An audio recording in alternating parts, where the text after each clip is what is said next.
सुनाता हूँ। कहा कि मथुरा के राजा थे उग्रसेन और उनकी पत्नी का नाम था पवन रेखा। एक बार अपनी यानी सखियों के साथ में जंगल की ओर गई।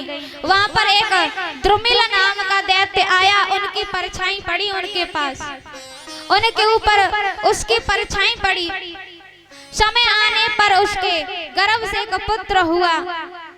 ब्राह्मण आए, उन्होंने कहा कि देखो महाराज, आपका ये पुत्र आपके वंश के लिए ठीक नहीं है। तो महाराज उग्रसेन ने कांसे में लपेट करके और पुत्र को यमुना में छोड़ दिया। अब तो महाराज बटेश्वर के राजा थे सूरसेन, यमुना जी में स्नान कर रहे थे। उन्होंने उस पुत्र को पकड़ा, यानी जैसे ही देखा पकड़ा, अपने घर ले आए। अब तो धीरे धीरे कंस बड़ा होता हुआ जा रहा है। अब एक दिन देव ऋषि नारद आए कंस के पास और कहा कि आपके असली पिताजी ये नहीं है, असली पिताजी तो आपके मथुरा में हैं। अब तो आया है और आकर के यज्ञ याग बंद किए और अपने पिता को कारागार में बंद करके स्वयं ही राजा बन करके बैठ गया। और इसकी एक चचेरी बहन थी देवकी, इसने सोचा कि इनका विवाह ही कर दें, तो उसका विवाह इसने वसुदेव जी के साथ में किया। रथ में बिठा करके अपने हाथों से विदा करने के लिए जा रहा है और तभी आकाशवाणी होती है। कहा कि हे कंस, जिस बहन को तू अपने हाथों से विदा करने के लिए जा रहे हो, इसी का अष्टम गर्भ आपका काल होगा, काल होगा, काल होगा।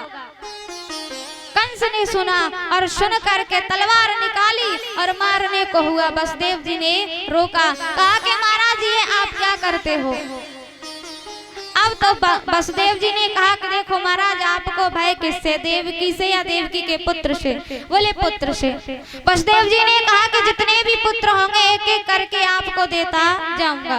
बोले ठीक है। अब दोनों को कारागार में बंद करके रख दिया। समय आने पर एक पुत्र हुआ, लेकर के आए। कंस ने कहा कि मेरा काल तो 8वां पुत्र है, आप इसे ले जाओ। लेकर के आए, नारद जी आए कंस के पास और कहा कि देखो महाराज, 8वां पुत्र कोई सा भी हो सकता है। कंस आया देवकी के पास, पुत्र को छुड़ाया और छुड़ा करके मार दिया। ऐसी ऐसी करके 6 पुत्रों को कंस ने मार दिया। 7वां पुत्र आया तो महाराज भगवान ने अपनी योग माया से रोहिणी के गर्भ में उस गर्भ को स्थापित करवा दिया। अब तो 8वें में हमारे बाल कृष्ण भगवान आ रहे हैं और जैसे ही बाल कृष्ण भगवान गर्भ में आए हैं, अब तो महाराज भगवान का प्राकट्य होना है। यानी कि भादों के महीने में और कृष्ण पक्ष की अष्टमी तिथि को भगवान का प्राकट्य हुआ है माता देवकी के यहाँ। जैसे कहा कि आपने कहा था कि आप हमारे पुत्र बनकर के आना, सो देखो हम आपके पुत्र बनकर पधारे हैं। और कहा कि आप हमें गोकुल में छोड़ के आइए। अब तो महाराज छबड़ा में रखा और वसुदेव जी गोकुल छोड़ने के लिए लेके जा रहे हैं।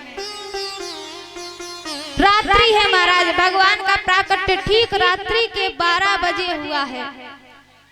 अब लेकर के गोकुल में जा रहे हैं। देखा है कि मैया यशोदा के बगल में कन्या सो रही है। लाला को सुलाया, कन्या को उठा करके लेके आ गए हैं। बड़े बड़े थाले पाटक जो थे अपने आप खुले थे और जैसी कन्या को लेकर के जा रहे हैं, माया को लेकर के जा रहे हैं, तो थाले फाटक अपने आप बंद होते हुए जा रहे हैं।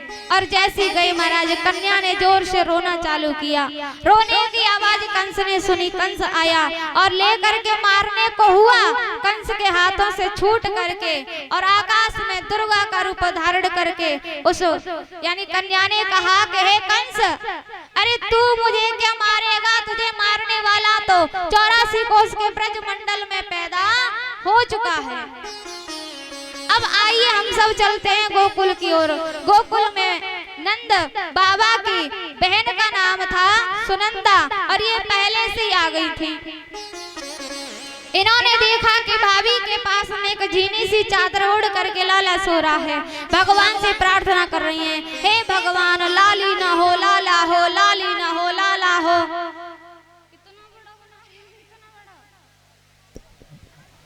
राधे। अरे इस बच्चे को तो यहीं लेकर के आओ। सुनो,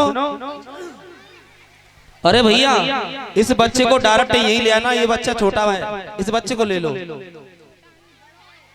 अरे भैया ये तो ये बीच में से जगह कर दो, बीच में से जगह कर देंगे। अरे